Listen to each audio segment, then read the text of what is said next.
네, 지난 정부에서 한국부동산원 집값 통계 정부 입김이 작용했다는 감사원 발표가 나오면서 부동산 통계에 대한 신뢰성이 의심을 받고 있습니다. 네, 조사 기관마다 집값 통계가 제각각이기도 한데요. 최근 부동산 시장 흐름과 집값 통계 신뢰도 문제를 취재 기자와 짚어보겠습니다. 경제부 윤혜리 기자 나와 있습니다. 어서 오십시오. 사실 부동산 기사를 보면 집값이 하락하고 있다는 건지 오르고 있다는 건지 좀 헷갈리는 경우가 있어요. 왜냐하면 기관마다 좀 진단이 다른 부분도 있는 것 같은데 실제로 같은 집이어도 시세가 다르게 나오는 경우가 있다고요? 네, 그렇습니다. 구체적인 사례를 한번 살펴보면요. 이 송파구 가락동에 있는 아파트 단지인데요.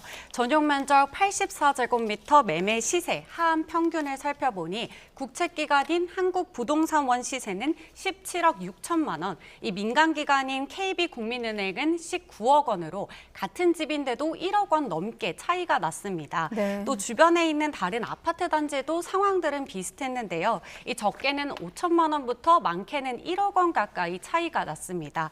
이 집값 등락 추이를 알 수 있는 주간 아파트 매매 가격 변동률도 한번 살펴봤는데요. 지금 올해 아파트 값이 떨어졌다가 최근 들어서 서서히 회복이 되고 있잖아요. 이 부동산원은 올해 6월 말부터 이 매매 가격이 반등했다 이렇게 상승 전환했다고 발표를 했는데 KB국민은행은 한 8월 중순에서야 상승 전환했다고 집계하면서 두 기관별로 시차가 한 2달 가까이 벌어진 걸 확인할 수 있었습니다. 예, 1억 원 이상이면 상당히 많이 차이가 나는데 일단 조사 방법에 차이가 있어서 이런 겁니까? 네, 조사 방법과 표본수 둘 모두 차이가 있기 때문인데요. 우선 KB 조사 표본수는 한 6만 2천여 가구로 부동산원보다 2배 더 많습니다. KB는 또 조사 방식도 차이가 있었는데요. KB는 전국 중개업소 한 1만여 곳에서 공인중개사들이 직접 거래가 이뤄지는 아파트 거래가, 실거래가를 이제 직접 입력하는 방식인데요. 반면 부동산원은 한 300여 명 되는 조사원들이 각 개별 세대를 다니면서 매매가를 조사해서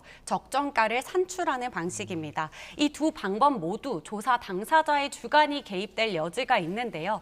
제가 따져보니 통상 KB국민은행 시세가 부동산원보다 다소 높고 그다음에 부동산 시장 흐름을 반영하는 게 다소 늦은 편이었습니다. 이유를 직접 물어봤거든요. 그랬더니 KB는 공인중개사가 직접 매물의 가격을 입력하기 때문에 이 시세보다 저렴하게 나온 급매물 이런 것들은 조금 빠뜨리는 경우가 있다고 하고요. 네. 또 충분하게 시세가 형성됐다 이렇게 판단됐을 때 직접 가격을 입력하기 때문에 좀 부동산 시장 흐름 반영이 늦은 편이라고 합니다.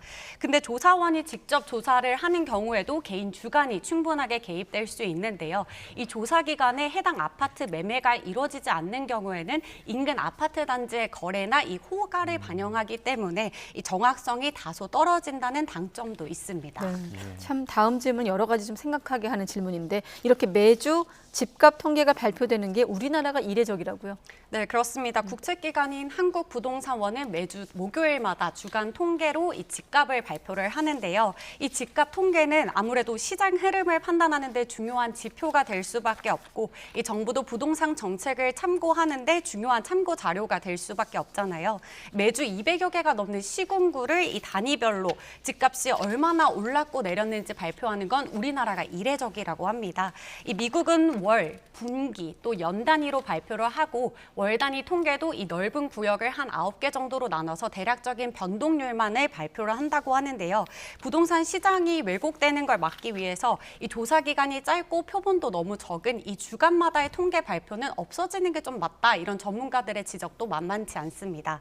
이 때문에 집값 통계는 대략적인 흐름을 파악하는 데 참고만 할 뿐 이제 실제로 집을 사려는 수요자들은 직접 발품을 팔거나 관심 있는 아파트 단지 실거래가 추이를 관심 있게 지켜보는 게 가장 정확하지 않을까 싶습니다. 네, 집값도 한번 살펴보겠습니다. 최근 좀 오름세를 보이고 있는데 아무래도 수요가 많기 때문이겠죠. 이 정부가 공공분양주택 뉴홈 사전 청약을 시작했다고 하는데 이 소식도 좀 자세히 전해주시죠. 네, 무주택자라면 누구나 관심 있을 만한 소식인데요. 네. 앞서 서울 동작구 수방사 이 공공분양 청약이 경쟁률이 645대 1을 기록했어요. 그만큼 관심이 정말 뜨거웠는데요.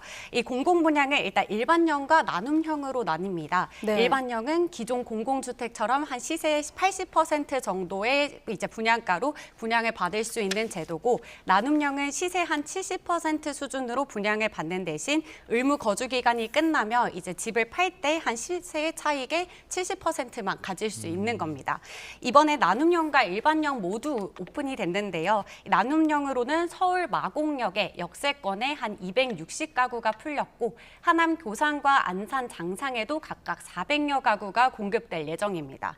또 구리 갈매 역세권에 일반형과 선택형 합쳐서 모두 500여 가구, 또 인천 계양과 남양주 진접 이지구에 한 600여 가구가 공급될 예정입니다. 이번 사정 청약 물량 모두 3,200여 가구인데요. 네. 일반 공급 가운데서도 이 자녀 세대는 무작위 추첨을 통해서도 공급하니까 이 자세한 공고문 확인하셔서 꼭 이번에 내 집 마련해 보시는 것도 좋을 것 같습니다. 사전 청약 물량이 모두 3,200여 가구.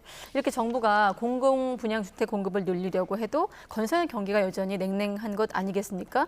인허가와 착공 물량이 줄어서 당장 2, 3년 뒤에는 다시 또 공급난을 걱정해야 된다 이렇게 듣고 있는데 정부가 추석 전에 대책을 내놓는다고요? 네, 그렇습니다. 요새 보면 또 집값 상승세가 심상치 않아요. 이 건설 경기는 여전히 어려운 상황이라서 올해 착공과 인허가 물량이 모두 크게 줄었는데요. 네. 이러면 당장 2, 3년 뒤 공급난을 걱정해야 할 시기라고 합니다. 이 높은 금리랑 취소생 공사비 때문에 민간 건설사들이 쉽사리 주택 착공에 여전히 나서지 않고 있는데요.